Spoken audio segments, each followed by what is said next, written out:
Welcome guys to ProPresenter training for SCBC specifically.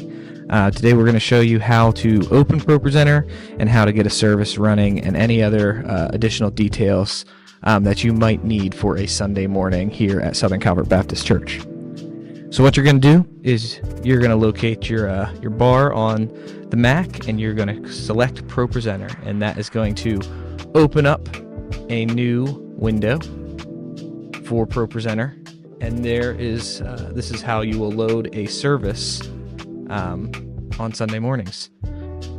So the initial step of what you're going to do is you're going to press this little plus button up in Library, and that's going to populate a drop-down list.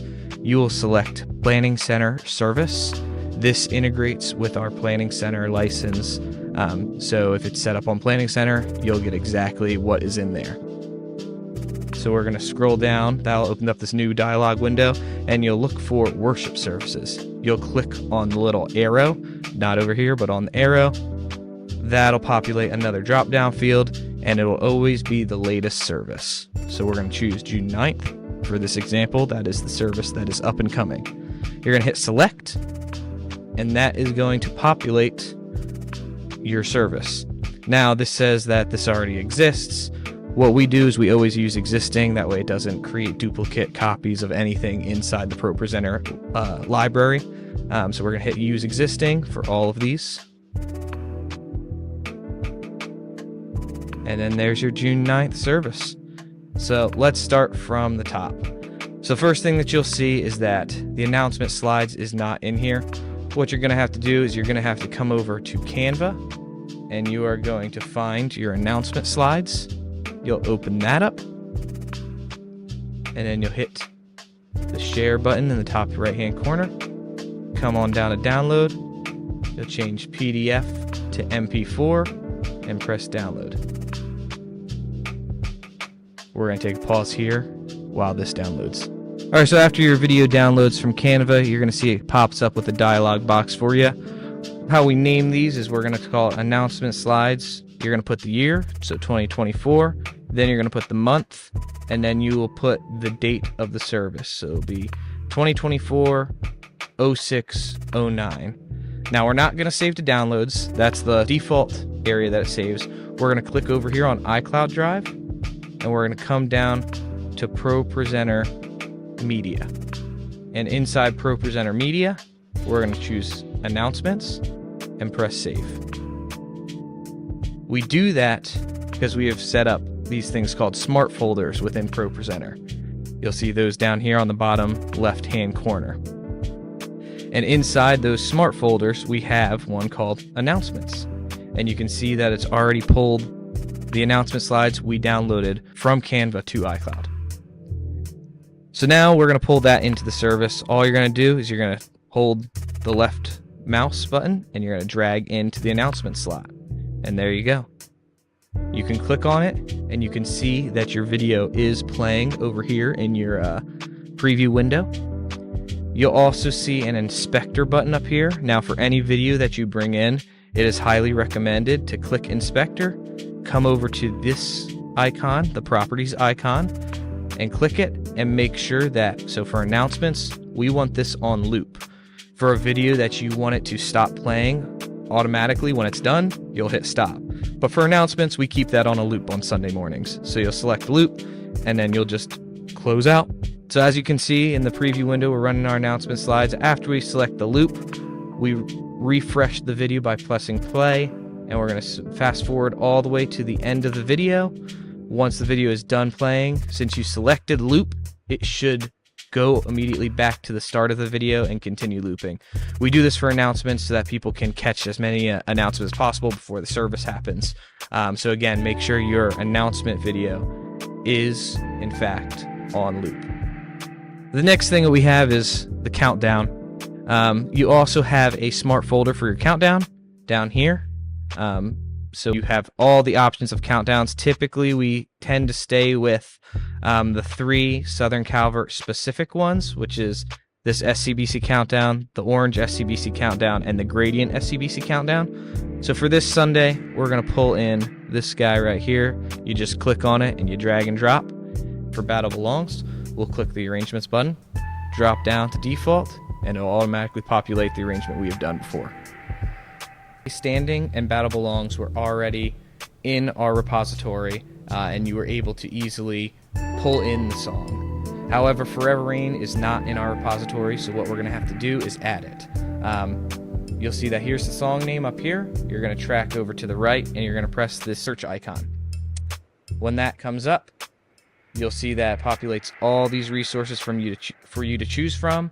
I'm going to assume it's this one, but instead of assuming, we are going to confirm for sure that that is the right one. So what we're going to do is we're going to open a Google Chrome window, going to select Song Select, which is CCLI. Come over here, we're going to type in Forever Rain, hit enter. It's going to populate your songs. There's the one that we were talking about. This is in fact the right one because the verses and the choruses match up. We are going to copy that song number and come back over here, press search, paste the song number in, and click this. We're also now going to come over here and press import and link. Once you do that, it'll populate a dialog box. You won't have to change anything on here, you just have to press import. That'll import your song. And now we're going to go back and give ourselves a default arrangement. So you'll press that arrangement icon again, come over here to the drop-down list, press new arrangement, type in default, press enter, and now you'll be able to add choruses and bridges and verses at will. We're going to do the same thing again for promises. See how promises is not linked? So we are going to search.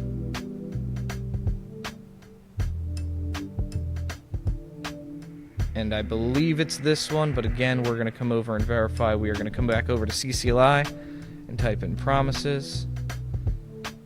And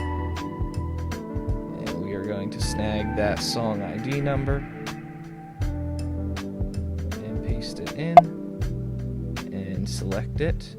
Import and link. Import, and it'll auto-populate. Again, we're going to come over here, choose a new arrangement, name it default, and hit enter. Again, you'll be able to add choruses, verses, bridges at will. The next thing in the service is the end service slide. This auto-populates from Planning Center as well. Always, just again, whenever you have a video, make sure you go in and make sure it's on whatever playback feature you want, whether it be stop or loop. This one is a stop. The next thing is the announcement slides. Again, just like you did for the beginning, you're going to go over to the smart folder and choose the announcement for the week. You're going to hit inspector once you pull it in and make sure that it loops. That will run at the end of service. The one thing that we are going to do different this week than a standard service is if we have a video. And this week we do in fact have a video that we have to add. This one is going to be for VBS. So we have a nice VBS folder over here for 2024. And we have a VBS Drama 2024 trailer that we are going to pull in. So this video is going to go into the offering spot.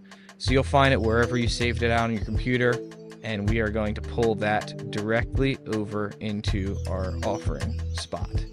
It's going to import, and then you'll see it populate. Again, you're going to want to hit inspector and make sure it's on stop. You'll also want to make sure all your videos have sound, the ones that are supposed to have sound.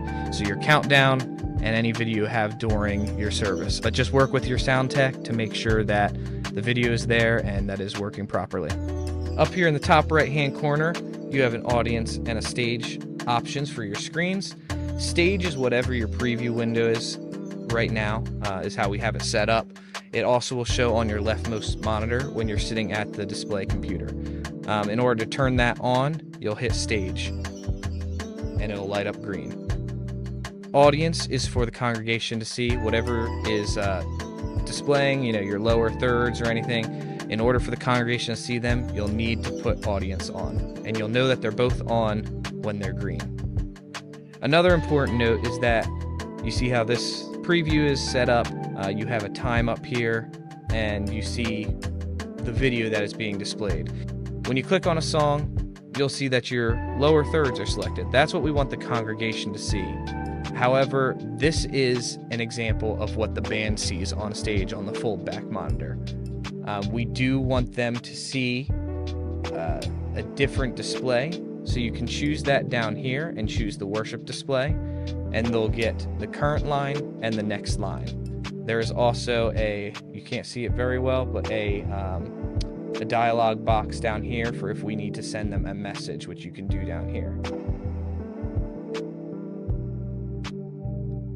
Another important thing to do is to set that display up automatically. So how you'll do that is you'll click the first slide of the song, come down, you'll select the last slide of the song, you'll right click, add an action, clear group, clear all, right click again, add an action, stage, and you'll select your stage of worship.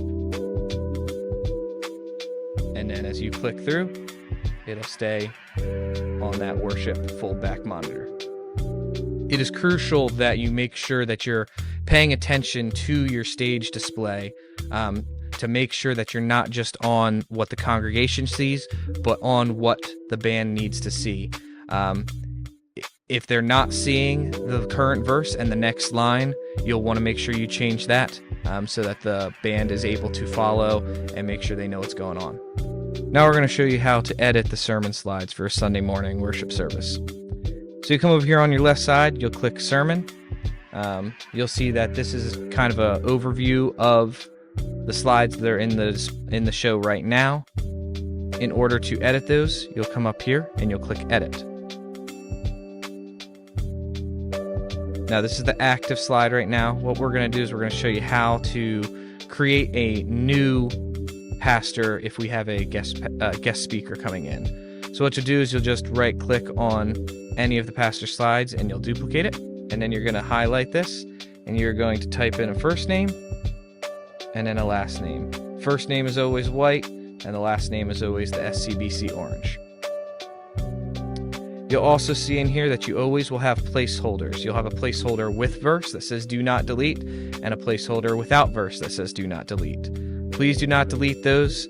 How these work is that it's on a timer. As soon as you press the button, it'll all populate and then it'll take itself away after 15 to 30 seconds. If something is deleted within these placeholders and these templates, that formatting will not work. So please ensure that you keep these templates in the service at all times.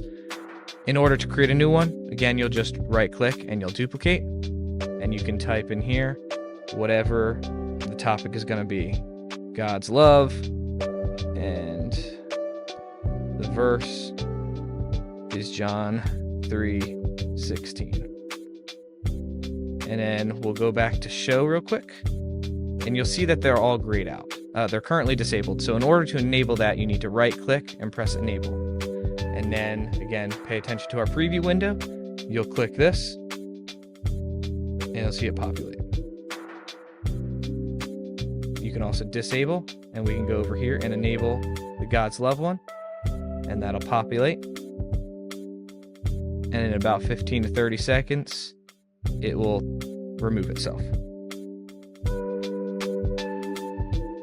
You can always also use this clear all function, which will clear anything on the displays. All right, the next topic we're going to cover is it's a planning center tool called Services Live. If you see over here in our preview window, you'll see a timer. Right now it's at 19:26. That is because it's not pulling any data from services at the moment from Planning Center. So in order to get that to the correct time for the service, we are going to come up here and press View. We're going to scroll down to Planning Center. You're going to click on that. It's going to populate. Sometimes you'll have to sign in. If you need to sign in, just ask for someone's username and password who's an admin, and we'll be happy to sign you in. You'll hit up here and change plan, just like you did at the beginning for choosing a service. You'll check worship services, the first available service, and that'll update to 3 days. And you'll also see up here on your preview that it's 3 days. This timer is important because as you work through the service, the camera tech team in the back is changing the services live. So you will see that update throughout the service to the exact song times, exact video times, and to the pastor's sermon, which is slotted for 45 minutes. It keeps everyone on track, so make sure you do this before the service starts. All right, well, now that you've set up your service entirely, in order to switch on your keyboard to the next item, you use the right arrow. Left arrow would be to go back. So we'll right arrow on until we get to the next video. We definitely have sound, so we are good to continue on to make sure the next video works. Thanks for tuning in, and good luck.